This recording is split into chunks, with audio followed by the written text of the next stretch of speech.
Allez, je déteste perdre. Toi également, je pense que tu détestes perdre. Quand tu as des trades perdants, la première chose que tu veux, c'est rattraper la perte, repartir directement en positif. Donc aujourd'hui, on va résoudre ce problème parce que généralement, quand tu commences à perdre et que tu essaies de rattraper le coup, malheureusement, ça risque d'amplifier la perte. Donc je vais te donner la méthode que j'ai retrouvée dans ce bouquin qui s'appelle The Mental Game of Trading. Malheureusement, il n'existe pas en français. C'est super intéressant, surtout pendant cette période, au moment où je fais la vidéo, là on est en plein fin mars. Il y a le bordel de la guerre de Trump, le marché est en effondrement total, comme tu le vois sur l'index qu'on appelle le FIX. On est dans la peur extrême, ça c'est le sentiment du marché, vraiment on est dans la peur extrême. Quand on le regarde également en journalier, comme tu le vois, en fait on était bloqué sur un énorme range ici, ça c'est du journalier sur le Nasdaq. Et finalement bam bam bam, ça a commencé à bien chuter ici. Donc généralement quand ça chute, ça peut défoncer plus ou moins toutes tes méthodes, même si les méthodes fonctionnent d'habitude, surtout quand tu es dans un range au passage, et que tu as une grosse guerre qui arrive, et que les fondamentaux partent en sucette, et le marché va réagir uniquement aux news. Donc c'est un peu ce qui se passe en ce moment, c'est le bazar sur le marché, et naturellement c'est plus facile dans ces cas-là, malheureusement, d'avoir une quantité de trades perdants. Donc si je retourne sur ce bouquin qui s'appelle Mental Game of Trading, je vais te lire exactement le concept avec quelques exemples. Donc quand tu as des mauvaises habitudes telles que le trade revanche, le trade d'impatience, la peur de perdre, etc., il va te donner en fait la solution en 2 étapes. La première étape, ça va être d'identifier le problème et ensuite on va voir la mauvaise justification qui fait que tu as pris ce problème. Et à l'opposé, on va réécrire une correction logique. Donc la première étape, c'est de décrire le problème en détail. La deuxième étape, ça sera d'expliquer la logique que tu as eue au moment d'avoir ce problème. Pourquoi est-ce que tu as fait cette action, entre guillemets. L'étape numéro 3, ça sera d'expliquer pourquoi la logique de ce point numéro 2, elle est erronée, elle est fausse. Et finalement, tu vas apporter la correction à ce raisonnement. Et touche finale, tu vas expliquer pourquoi cette correction est juste. Donc le concept, c'est de la psychologie, c'est qu'en fait, tu as une mauvaise habitude que tu vas justifier, telle que par exemple manger un paquet de chips pour te sentir mieux quand tu as un mauvais événement. Et tu vas expliquer pourquoi manger ce paquet de chips, c'est faux, c'est mauvais. Et tu vas proposer une correction et expliquer pourquoi c'est juste. Donc un exemple par rapport au trade perdant. On va décrire le problème en détail. Chaque fois que j'ai une série de trades perdants, je pense que ça va continuer ainsi, je vais tout perdre. Je dois changer mes méthodes car elles ne marchent plus. Explique la logique que tu as ressentie au moment d'avoir ce problème. Donc ça c'est ce que tu vas ressentir. La malchance vient de s'installer et en plus je vais faire des conneries et cramer mon compte. Il faut vite que je retrouve quelque chose qui marche mieux. Maintenant on va passer au point numéro 3 d'expliquer pourquoi la logique de ce point numéro 2 est erronée, elle est fausse. Mon raisonnement est faux car une série de trades perdants ne signifie pas que ça va continuer ainsi. Les séries de trades perdants autant que les séries de trades gagnants vont arriver régulièrement. Si je suis bien les méthodes et que je respecte un bon money management, c'est juste un mauvais orage qui va passer et le beau temps va revenir après. Point numéro 4 propose la correction à ce mauvais raisonnement. Chaque jour, chaque semaine et chaque trade doit être pris individuellement. Parfois je vais tomber sur une série négative, ça va faire mal, mais je l'accepte. Les 2 seules choses que je peux contrôler sont la bonne exécution de mes méthodes, c'est-à-dire focus sur le processus plutôt que sur le PNL, et un bon money management, c'est-à-dire perdre raisonnablement pour tenir sur les mauvaises séries. Point numéro 5 explique pourquoi cette correction est juste. Les probabilités, les statistiques sont en ma faveur avec ma méthode. Si je continue à trader de la même manière, je vais rester gagnant sur le moyen long terme. Donc voilà, ça c'était la première étape, c'est entre guillemets de réécrire, reformuler la correction de ta pensée, de ta mauvaise habitude. Et la deuxième étape qui est super importante, c'est qu'on appelle désamorcer une bombe émotionnelle.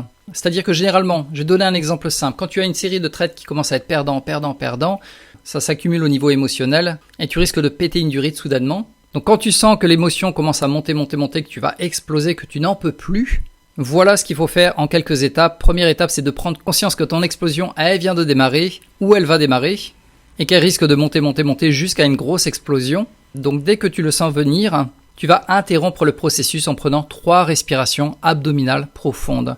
Tu inspires par le nez profondément et tu expires par le nez profondément lentement. Tu le fais 3 fois en te concentrant sur ton abdomen et automatiquement ça va court-circuiter ton cerveau en mettant le focus sur autre chose.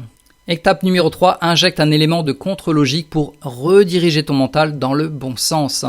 À ce moment-là, tu vas lire à haute voix ce que tu as écrit dans l'étape 1. Voilà le processus.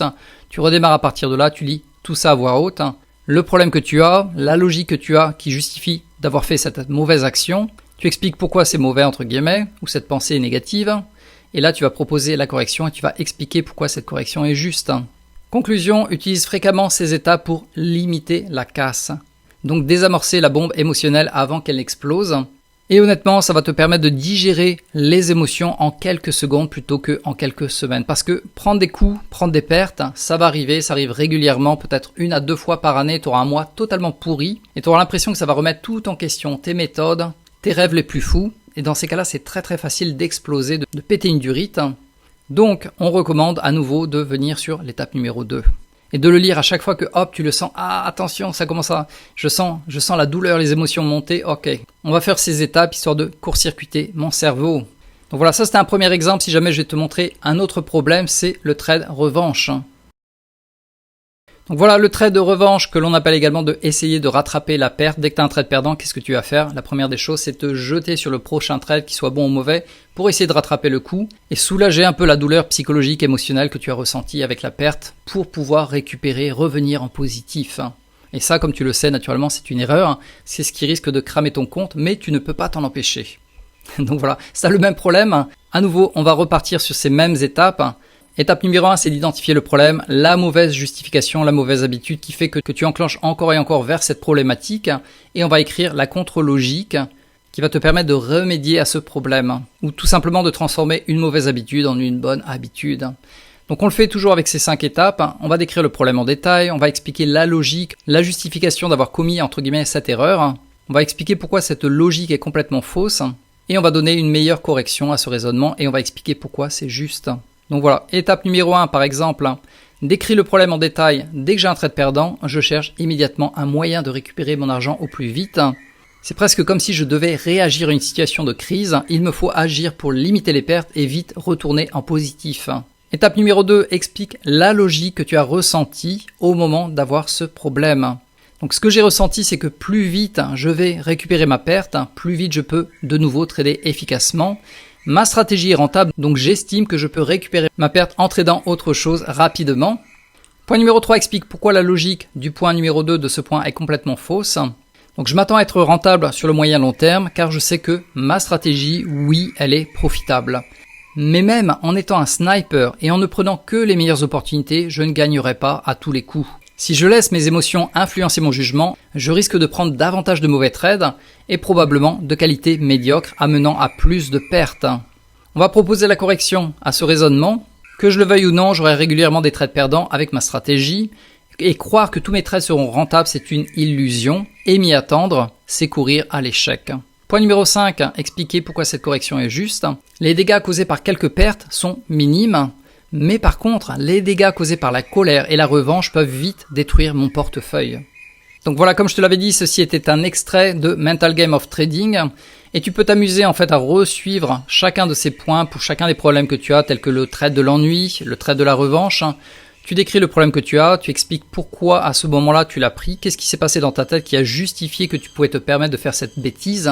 Point numéro 3, tu vas expliquer pourquoi c'est complètement bidon et faux de faire cette action. Point numéro 4, tu vas proposer la correction, qu'est-ce qui est juste de faire, qu'est-ce que ferait justement le professionnel. Et point numéro 5, tu vas expliquer pourquoi c'est juste, pourquoi c'est logique de faire cette action ici. Et comme on l'avait vu, la deuxième étape, ça c'est pour les désamorçages de bombes, quand ça devient trop pressant au niveau des émotions, que tu sens que ça va exploser, et que tu n'arrives pas à les digérer, et que pendant la nuit tu te réveilles, et entre guillemets ça pourrit ta vie, ça pourrit ta carrière de trader.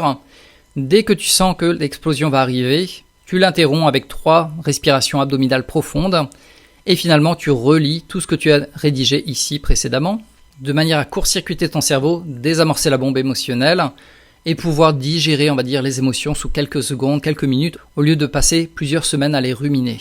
Voilà, donc je pense que c'était un bon moment pour parler justement des émotions, des trades perdants parce que comme on l'a vu en ce moment au mois de mars, on arrive fin mars, début avril bientôt. Le marché, le sentiment du marché actuellement est dans l'extrême fear. Il y a des mouvements absolument démentiels sur le marché qui peuvent très très facilement démonter tes stratégies. Donc pour l'instant de mon côté, moi je trade safe, c'est-à-dire je prends un minimum, très minimum de risque. Je suis pas en mode je vais gagner de l'argent, je suis plutôt en mode je vais préserver mon capital parce que récemment j'ai plus de trades perdants que de trades gagnants. C'est pas que mes méthodes ne fonctionnent pas, c'est juste que la période est vraiment chaotique en ce moment. Un marché complètement bazardique avec des longues mèches, des faux signaux, des pièges monstrueux.